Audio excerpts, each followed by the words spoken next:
大部分人諗起 Jeffrey Epstein 嘅時候呢，第一時間一定係會諗起佢位於加勒比海嘅 Little St. James， 亦都係 Epstein Island 啦。佢嗰一度嘅派對啦、名人啦、飛行記錄、好浮誇嘅建築，而呢一個島其實咁多年嚟呢，都係媒體同埋公眾嘅焦點。不過邪惡核心呢，就唔係呢一個島，其實佢係位於美國本土，幾乎與世隔絕，位於新墨西哥州嘅 Zorro Ranch。簡單嚟講 Epstein Island 就係一個門面，而呢一個牧場先至係真正嘅恐怖現場。Zorro Ranch 咧就係坐落於新墨西哥州嘅沙漠地帶，佔地大約8000英畝，遠離市中心，四周咧係完全冇人，亦都冇建築物。佢嗰一度咧就係設有一個私人嘅機場跑道，多棟嘅建築，地下室，亦都有高度嘅保安，同埋長時間都係冇人打擾。喺呢一個地方咧，喺外表睇起嚟絕對唔似一個度假勝地嘅。簡單嚟講咧，佢係一個絕密嘅世界。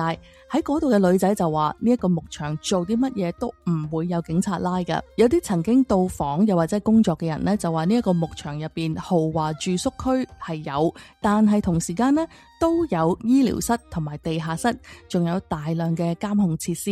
喺2006年發放嘅 Epstein File 入面呢，就係揭示咗有一宗係發生喺2019年11月，一宗冇被主流媒體講過嘅事情。而呢一個呢係一個電郵嚟㗎，由新墨西哥州本地嘅電視台主持 Edward Aragon，佢親身去到 FBI 嘅辦公室嗰度報案。根據呢一個文件嘅記錄呢，佢收到一個 email， 而寄件人就係聲稱自己係掌握咗多段涉及未成年性侵嘅影片，而同一時間佢亦都知道有2個外籍女孩係俾人玩死咗，之後亦都係埋葬咗喺 Zorro Ranch， 佢亦都知道埋葬咗喺邊添。而呢一份文件呢，就係清楚咁樣列出咗電郵嘅內容啦，附件標題仲有係收件日期，而呢一個投訴呢，亦都係被正式登記咗入去 FBI 嘅系統。不過去到現時為止呢，公眾係完全睇唔到有任何嘅後續調查行動㗎。要了解 Zorro Ranch 點解係一個咁危險嘅地方呢，就一定要了解 Epstein 嘅自戀問題啦。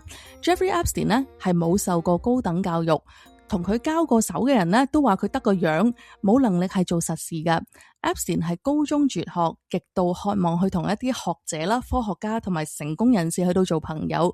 而佢就係典型嘅 name dropper， 即係佢會故意話俾人知佢識啲乜嘢人，從而去堆砌自己嘅地位。可能係因為咁樣咧，佢係特別中意投資喺科學啦同埋學術嘅圈子噶。有好多曾經同佢接觸過嘅人去講啦，就話佢對於遺傳學啦、神經學啦、人工智能、永生同埋人類改良都好有興趣嘅。而其中一個令人不寒而慄嘅概念咧，就係佢要科學家幫佢實行一個所謂叫做 seeding 播種嘅概念，即係希望將自己嘅精子去令到多達20個女士同時懷孕，而喺 Zorro Ranch 呢一個地方咧，就會建立一個由佢完全控制嘅 baby incubation 嬰兒培植場。呢一個構想咧，其實係一個結合咗優生學嘅幻想、跨人類主義同埋極端自戀嘅概念，將女性嘅身體視為工具，然之後將佢嘅後代咧就視為基因嘅延伸。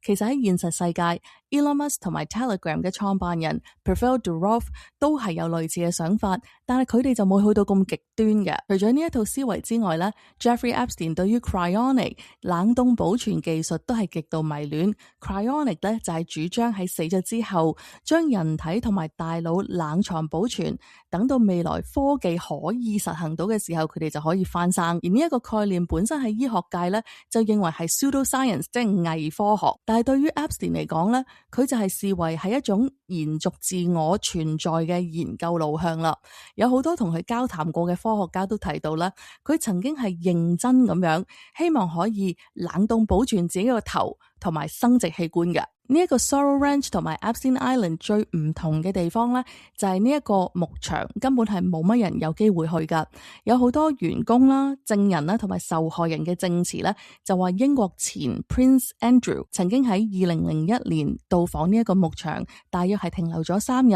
而新墨西哥州前州長 Bill Richardson 亦都係被指曾經去過牧場1次。而受害人 Virginia Giuffre 咧就曾經喺一個宣誓嘅供詞裏邊就表示， Epstein 係要佢為 Richardson 提供按摩，但係 Richardson 本人呢就係公開否認咗相關嘅指控嘅。除此之外，亦都有證人係表示曾經見過 Woody Allen 同埋佢嘅伴侶 Soon Yi 出現喺呢一個牧場。喺嗰度嘅工作人員亦都話 Bill Clinton 同埋 Hillary Clinton 呢係曾經成日都去呢一個牧場，並且係入住一個牛仔主題嘅設計客區。但係克林頓方面呢就係堅決否認，亦都話喺個 flight log 裏邊呢係冇相關嘅證據噶。至於另一類嘅訪客呢，就係一啲年輕嘅女性，例如係模特兒咁樣，經常都會出入嘅。相信佢哋就係整體嘅運作上面應該係用嚟做引誘啊、甄選啊同埋招募嘅角色噶。值得留意嘅咧就係 Epstein 曾經係邀請過 Elon Musk 去，不過 Elon Musk 咧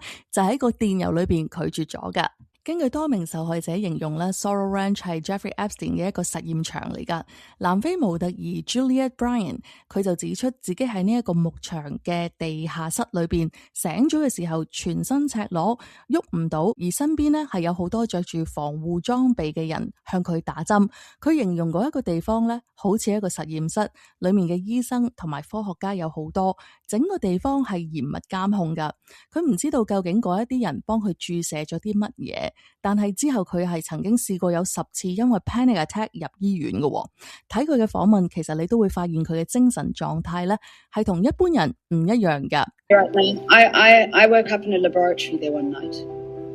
Wow. You know, these are the things I haven't wanted to talk about because it's frightening. But there were scientists there, you know, and I woke up one night in a laboratory, paralyzed and naked on a table. These people were doing something else.And they don't want anyone knowing about it. And I'd been a very, very healthy, happy girl before. They did something to me and I want to know what they did. 另一個受害人 Virginia Giuffre 就話 Epstein 同埋 Ghislaine Maxwell 曾經向佢提出咗一個所謂嘅繁殖合約，以每月$20萬嘅酬勞、豪宅同埋保姆去作交換，但係個條件就一定要放棄 BB 嘅撫養權。但係佢就好擔心咧，如果自己生女嘅話，呢一個小朋友會唔會被 Epstein 捉走咗嘅咧？咁所以佢就趁住某一次去泰國嘅機會咧，就逃走咗，之後就唔返美國啦。講到呢一度，究竟 Epstein 又有冇後代嘅咧？其實今次 Epstein Files 入邊呢，有一個2011年嘅電郵，裏面就係提及到 Sarah Ferguson 就曾經恭喜過 Epstein 生咗個 BB 仔。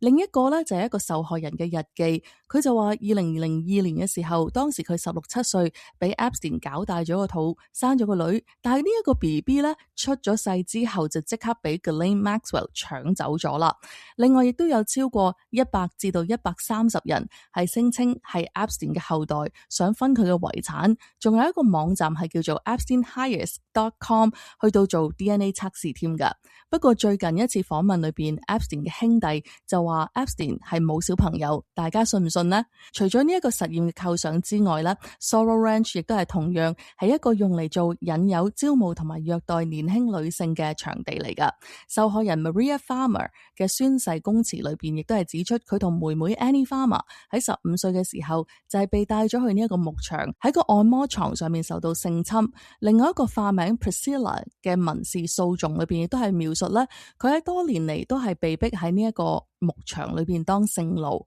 更加令人不安嘅就係其實曾經試過有唔同嘅人對外公開要關閉，又或者要徹查呢一個農場裏邊發生嘅罪案。除咗係受害者多年嚟嘅證供之外咧，另外 Edward Aragon 向 FBI 提出嘅正式投訴亦都係證明聯邦執法機構至少咧喺2019年就已經係接到一個涉及具體嘅情報，但係公開嘅記錄見唔到有任何嘅調查㗎。其實整件事咧就唔係權貴有特權咁簡單，因為 Jeffrey Epstein 多年嚟佢另外一個嘅角色咧係一個特務嚟噶，更加有人清楚係指出佢係以色列嘅特務添，多年嚟都係儲住咗大量上流社會人嘅犯罪證據啦。換句話嚟講，以色列一路都係喺背後影響住美國同埋世界嘅國家嚟噶。Jeffrey Epstein 其實唔係最高級嗰個，如果以階級觀念去講咧，其實佢只不過係一個 middle management 嚟嘅啫。中層已經咁恐怖，真正嘅核心究竟係點樣呢？今次 Epstein Files